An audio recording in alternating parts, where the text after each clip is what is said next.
and several others encounter an ambush on their way back, with several subordinates dying on the spot against superior opponents, while Hawk is also severely injured and captured. At this moment, two swordsmen are interrogating him about the stronghold's location. Hawk understands he's dead either way, so he tells them to act quickly without wasting words. These words make the man completely lose patience, swinging his sword to cut off Hawk's arm. At this critical moment, a spear suddenly blocks the blade. The one who intervened is Master Lu, standing in front of Hawk with a contemptuous expression. He says, "You use revenge as an excuse to enjoy torturing people for pleasure, yet you still have the face to call yourselves righteous sects? Old man, I advise you not to meddle." Master Lu glances at Hawk behind him. "I indeed have no relationship with them, but isn't it natural for neighbors to help each other? Moreover, I already despise you hypocritical bunch." At this moment, another swordsman suddenly says in surprise, "Senior brother, isn't that guy Samuel Lu from the wanted poster? That distinctive spear, and the child on his back? It must be him. Isn't this our chance to become famous in one stroke?" With these words, an evil smile appears at the corner of his mouth, and the next moment he draws his sword and charges. However, just as he thinks he succeeded, a large hand suddenly grabs his face. Then Master Lu's figure suddenly shifts, and the man's head is twisted 180 degrees. Just as the other person is terrified,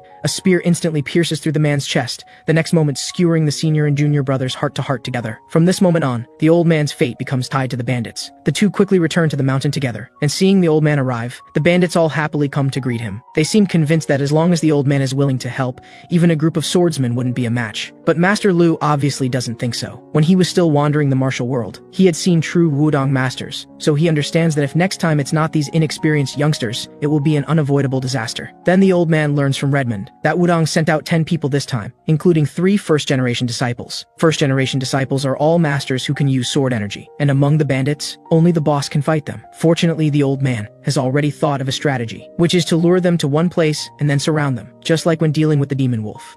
Time quickly arrives at deep night. Several figures dart swiftly through the jungle. They are the Wudong sect's punitive expedition. After extensive searching, they finally locate the stronghold. But what puzzles everyone is that the stronghold gates are wide open, and not a single person can be seen at first glance. Did they all escape? At this moment, Captain Quinn, the team leader, interrupts them. "What ridiculous fools. They're all hiding behind the barricades. This is actually perfect. We can catch them all in one net." Just as the first-generation disciples chat casually, Helena suddenly notices something. She quickly stands and grips her sword hilt. "Look over there!" 3 figures have appeared in front of the stronghold gates. Though their faces are unclear due to backlighting, the 2 kneeling figures are clearly wearing Wudong sect robes. Seeing this scene, 2 disciples are immediately shocked. Those are our scouting team members. At this moment, the old man shouts loudly, "Watch carefully. If you don't want to end up like them, get lost now." With that, he swiftly beheads one of them. This scene immediately devastates Adrian, who draws his sword to save the remaining disciple. Helena quickly tries to stop him. "Adrian, be careful. It's a trap. Aren't those 2 already dead?" But Adrian argues back,